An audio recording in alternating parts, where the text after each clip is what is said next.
Shri Venkateswara gold తాకట్టులో ఉన్న మీ బంగారాన్ని విడిపించి కొనబడును.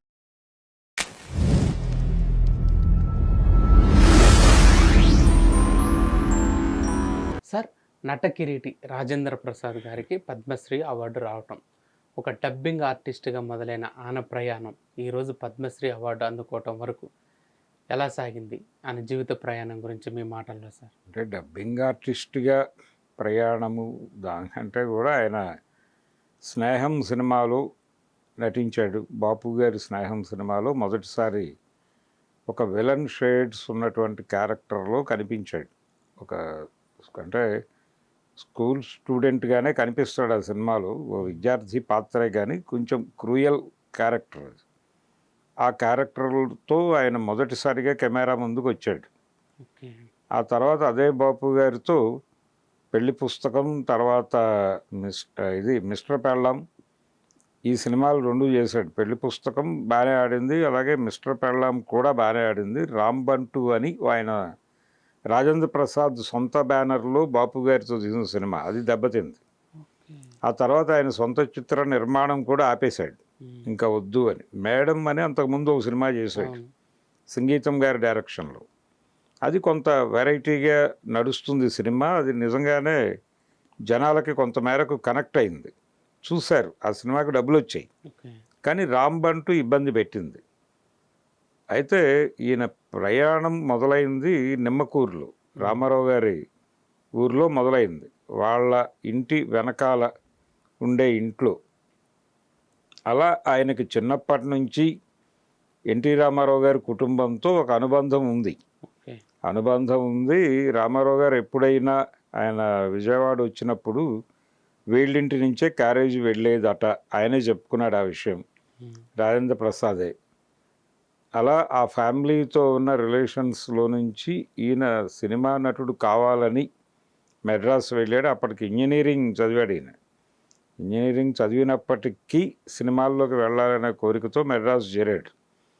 చేరిన తర్వాత రామారావు గారు ఆయనతో ఉండేటువంటి ఆయన కోటరీ కొంత పుష్ చేశారు. ఈలోపు డివిఎస్ రాజు గారి అడ్వైజ్ మేరకు ఇతను అక్కడ అప్పటి సౌత్ ఇండియన్ ఫిల్మ్ ఛాంబర్ ఆధ్వర్యంలో పెట్టినటువంటి ఫిల్మ్ ఇన్స్టిట్యూట్లో చేరాడు. చేరిన తర్వాత అక్కడ ట్రైన్ అయ్యి అక్కడే టీచర్గా కూడా పనిచేశాడు ఆయన. అంటే మైమ్కి సంబంధించి ఆయన చాలా జ్ఞానం ఉండేది రాజేంద్ర ప్రసాద్కి. అందుకని తను మైమ్ కళ నేర్పించేటువంటి ఆచార్యుడిగా మారాడు ఆ ఇన్స్టిట్యూట్లోనే. అలా చిరంజీవి గారికి మైమ్ నేర్పించింది కూడా రాజేంద్ర ప్రసాదే. ఒక రకంగా చిరంజీవికి గురువు రాజేంద్ర ప్రసాద్ ఆ ఇన్స్టిట్యూట్లో. ఆ ఇన్స్టిట్యూట్లో ఫస్ట్ బ్యాచ్లో నారాయణరావు గారు, ఆ తర్వాత రజనీకాంత్ వాళ్ళు ఉన్నారు. ఆ తర్వాత బ్యాచ్లో వచ్చిన వాళ్ళలో రాజేంద్ర ప్రసాద్ ఒకడు. ఆ తరువాత బ్యాచ్లో వచ్చినవాడు చిరంజీవి.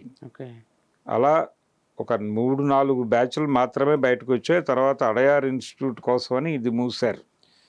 అక్కడి నుంచి మిగిలిన వాళ్ళందరూ అడయార్ ఇన్స్టిట్యూట్ నుంచి వచ్చారు. అది ఈయన సినిమా రంగంలో అంటే విద్య తెలిసి ఒక క్వాలిఫైడ్ నటుడిగా ఎంట్రీ ఇచ్చాడు ఆయన. ఎంట్రీ ఇచ్చిన తర్వాత ఆయన స్థిరపడింది నిజానికి మంచు పల్లకి. ఆ టైంలో వేజల సత్యనారాయణ గారి ఈ చదువులు మాకొద్దు, ఆ తర్వాత వంశీ గారి సినిమా మంచు పల్లకి, వాటి నుంచి కొంత పేరు వచ్చింది ఆయనకి. అంటే గుర్తింపు లభించింది ఆ టైంలో. ఆ గుర్తింపు లభించిన తర్వాత ఆయన అన్ని రకాల పాత్రలు చేశాడు. కృష్ణ గారి సినిమాల్లో చిన్న చిన్న క్యారెక్టర్లు, విలన్ క్యారెక్టర్లు అలాంటివి కూడా చేశాడు. ముందడుగు సినిమాలో చాలా చిన్న క్యారెక్టర్ చేశాడు రాజేంద్ర ప్రసాద్, కానీ గుర్తుంటాడు. అలాంటి పాత్రలు చేసుకుంటూ నెమ్మదిగా తనకంటూ ఒక ప్లేస్ వెతుకుతున్న టైంలో ప్రేమించు, పెళ్ళాడు ఇలాంటి సినిమాలు రామోజీరావు గారి బ్యానర్లో వచ్చింది. అది వంశీ గారి డైరెక్టర్. ఆ సినిమాలో అతనికి మొదటిసారి హీరో క్యారెక్టర్, సోలో హీరోగా. అంతకుముందు మంచు పల్లకిలో ఆయన వీళ్ళందరితోనూ కలిసి నటించాడు. చిరంజీవి గారు, నారాయణరావు వీళ్ళందరూ హీరోలే. 4 హీరోల్లో ఒకటిగా నటించాడు. సాయి చందు, గిరీష్ వీళ్ళందరూ ఉంటారు. వాళ్ళ మధ్య ఒక కుర్రాడిగా నటించాడు. ఓకే. అలా కాకుండా సోలోగా చేసిన సినిమా అదే. ఓకే. ఆ సినిమాలో భానుప్రియ గారు హీరోయిన్. ఆవిడ సితార తర్వాత చేసిన సినిమా అది. అలా ఆ సినిమా కొంతమేరకు గుర్తింపు తీసుకొచ్చింది కానీ సక్సెస్ అవ్వలేదు, అది పెద్ద హిట్ ఏం కాదు. ఓకే. అలా గుర్తింపు పొంది సోలో హీరోగా ఇతన్ని అప్రోచ్ అవ్వచ్చు, కొంత కామెడీ టైమింగ్ ఉంది అని రేలంగి నరసింహారావు గారు ఇలాంటి డైరెక్టర్లు అనుకుంటున్న దశలో జంధ్యాల గారు ఆయన డైరెక్టర్గా మారిన తర్వాత ఇలాంటి వాళ్ళని ఎంకరేజ్ చేసేవాడు ఆయన. ఓకే. ఆయన ఎంకరేజ్మెంటు రేలంగి నరసింహారావు లాంటి డైరెక్టర్లకి మన బడ్జెట్లో వచ్చే హీరో ఇతనే అని అనిపించటం, చంద్రమోహన్కి ఒక ఆల్టర్నేటివ్ ఓకే. వెతుకుతున్న టైం అది. ఆ టైంలో ఆల్టర్నేటివ్గా ఈయన కనిపించాడు. ఈయన కనిపించటము అదే టైంలో వంశీ గారికి స్రవంతిలో ఒక అవకాశం వచ్చి ఆయన లేడీస్ టైలర్ అనే సినిమా తీసి అది చాలా పెద్ద విజయం సాధించి రాజేంద్ర ప్రసాద్ని హీరోగా నిలబెట్టిన సినిమా అదే లేడీస్ టైలర్. ఇక అక్కడి నుంచి రాజేంద్ర ప్రసాద్ కంటూ ఒక ఆడియన్ బేస్ ఏర్పడింది. ఆ ఆడియన్ బేసు ఆయన్ని కామెడీ క్యారెక్టర్లలో చూడటానికి ఇష్టపడేది. అందుకని వీళ్ళు కామెడీ సినిమాలే చేసేవాళ్ళు. అద్భుతమైన టైమింగ్ ఉండేది ఆయన దగ్గర. ఉంది, ఒక అద్భుతమైన టైమింగ్ ఉంది. తను చేసే పాత్రని సమగ్రంగా అర్థం చేసుకుని నటిస్తాడు ఆయన.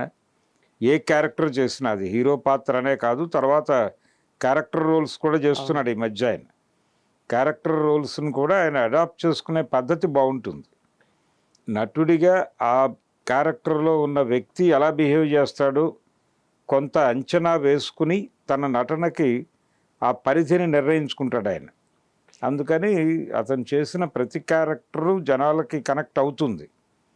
ఆ మేరకు విద్య తెలిసినటువంటి కళాకారుడు ఆయన రాజేంద్ర ప్రసాద్. హీరోగా చాలా సినిమాలు చేశాడు, కామెడీ హీరోగానే. ఆ తర్వాత ఆ నలుగురు లాంటి సినిమాల్లో ఆయన జనాలతో కంట తడి పెట్టించిన తరహా క్యారెక్టర్లు కూడా చేశాడు. ఇలా ఒక మంచి పెర్ఫార్మరు, ఏ క్యారెక్టర్ ఇచ్చినా దాన్ని అడాప్ట్ చేసుకుని చాలా అద్భుతంగా పెర్ఫామ్ చేయగలిగిన వాడు. క్యారెక్టర్ని అర్థం చేసుకుని దాన్ని డైరెక్టరు ఎలా ఊహించుకున్నాడో ఆ ఊహలకి ఏమాత్రము తగ్గని లెవెల్కి తన నటన ద్వారా పాత్రను నిలబెట్టగలిగిన సత్తా ఉన్న నటుడు. డైలాగ్ డెలివరీ మీద మంచి కమాండ్ ఉన్నటువంటి నటుడు. అంటే మీరు అన్నారు డబ్బింగ్ ఆర్టిస్ట్గా అని, అది రామారావు గారు ఆయన పుండరీకాక్షయ్య గారి బ్యానర్లో చేసిన ఒక సినిమాలో బాలనటుడు ఉంటాడు. అతనికి డైలాగ్ చెప్పాల్సి వచ్చింది ఒక టైం. అప్పుడు ఇతనితో ఆ డైలాగులు చెప్పించారు. అలా ఒక డబ్బింగ్ ఆర్టిస్ట్గా అది మొదటి సినిమా ఆయనకి. అక్కడి నుంచి ఎవరైనా అడిగితే చేశాడు కానీ తర్వాత ఈయన ప్రొఫెషనల్గా ఎప్పుడు డబ్బింగ్ ఆర్టిస్ట్గా లేడు. రోజు గడవాలి, నెల గడవాలి, రెంట్లు కట్టుకోవాలి, దానికోసం ఏం చేయటానికైనా సిద్ధపడిపోతున్నటువంటి రోజులు అవి. ఆ విధంగా ఆ అవకాశాన్ని వినియోగించుకున్నాడు ఆయన. వినియోగించుకుని అలా నడుస్తూ ఉన్నటువంటి కెరియర్లో హీరోగా ఆయన మారిన తర్వాత జంధ్యాల గారి అహనా పెళ్ళంట లాంటి చాలా బిగ్ హిట్స్ ఉన్నాయి ఆయన కెరియర్లో. అంటే ఒక టైంలో చిరంజీవి సినిమాలతో సమానమైనటువంటి వసూళ్లు సాధించిన సినిమా అది అహనా పెళ్ళంట అనేది. అలాంటి సెన్సేషనల్ హిట్స్ ఉన్నాయి, కూల్ హిట్స్ ఉన్నాయి. తను లేడీస్ టైలర్ లాంటి హిట్స్. అలా ఒక మంచి నటుడిగాను, అలాగే కామెడీ టైమింగ్ ఉన్నటువంటి ఆర్టిస్ట్గాను, సీరియస్ క్యారెక్టర్లు కూడా అంతే హృద్యంగా నటించగలిగినటువంటి సత్తా ఉన్న నటుడు. డైలాగ్ మాడ్యులేషన్ చాలా బాగుంటుంది. ఆయన తమిళ సినిమాల్లో కూడా నటించాడు ఎర్లీ డేస్లో. నండు అని మహేంద్రన్ గారు తీసిన సినిమాలో ఆయన ఒక క్యారెక్టర్ చేశాడు. అది కూడా మంచి పేరు తీసుకొచ్చింది ఆయనకి. అలా నటుడిగా రాజేంద్ర ప్రసాద్ ఆయన తర్వాత రోజుల్లో డైరెక్టర్గా మారాలి అనేటువంటి కోరిక ఉండేది. ప్రొడక్షన్ సైడ్ వెళ్ళాడు, అది వర్కౌట్ అవ్వలేదు. 2-3 సినిమాలతోనే ముగిసింది ఆ ముచ్చట. అలాగే రామారావు గారితో నటించాలి అనే ఒక కోరిక ఉండేది ఆయనకి.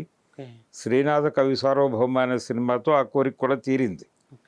అలాగే బాపు గారితో యాక్ట్ చేశాడు ఆయన.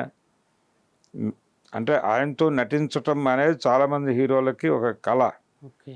ఆయన బాపు గారి డైరెక్షన్లో చేసిన సినిమాలు చూసి విశ్వనాథ్ గారు ఈ రాజేంద్ర ప్రసాద్ చాలా టాలెంటెడ్ ఆర్టిస్టు, ఇతనితో నేను ఒక ప్రాపర్ సినిమా చెయ్యాలి అని అనుకునేవాడు, కానీ అవలేదు అది. ఓకే. అది మెటీరియలైజ్ కాకుండానే ఆయన ఇండస్ట్రీలో ఉంటూనే వేరే ఏరియాకి వచ్చేసాడు. ఆయన కూడా నటనా రంగంలోకి వచ్చేసాడు. ఓకే.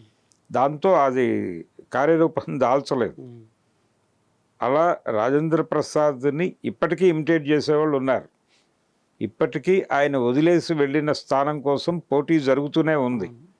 రకరకాల మంది కామెడీ టైమింగ్స్తో వచ్చేసి ఆ ప్రయత్నం చేస్తూ ఉంటారు. అది రాజేంద్ర ప్రసాద్ లాగా పరిపూర్ణ కళాకారుడు అయితే తప్ప సాధ్యమయ్యే పని కాదు అది. ఓకే. కానీ ఎవరి ప్రయత్నాలు వాళ్ళు చేస్తూ ఉంటారు అలాగా. అందుకని రాజేంద్ర ప్రసాద్ ఈ మధ్య కొన్ని పబ్లిక్ ఈవెంట్స్లో ఆయన మాట్లాడుతున్న ధోరణి, ఫ్రెండ్లీగా అనుకుని తోటి నటీనటుల మీద ఆయన చేస్తున్న కామెంట్స్ వివాదాస్పదం అయ్యి ఆయన్ని కొంచెం వివాదాల్లోకి లాగినాయి. కానీ తప్పే, అలా మాట్లాడటం తప్పే ఖచ్చితంగా. కానీ మాట్లాడేశాడు ఆయన. ఆయనకు ఉండేటువంటి చొరవ, ఇంటిమసీతో అలా మాట్లాడేవాడు. కానీ ఎదురుకుండా కెమెరాలు ఉన్నాయని కానీ మనం పబ్లిక్ ప్లాట్ఫామ్లో ఉన్నామనేటువంటి కాన్షియస్నెస్ కానీ లేకపోవడం వలన జరిగిన తప్పులు అవి. ఓకే.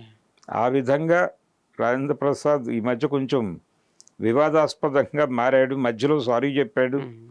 ఏవో రకరకాల విన్యాసాలు చేస్తూ ఉంటాడు. కానీ వన్స్ క్యారెక్టర్ని అర్థం చేసుకుని వచ్చిన తర్వాత మాత్రం నటుడిగా 100% ఆ పాత్రని మెప్పించాలి అనే ప్రయత్నం అయితే చేస్తాడు.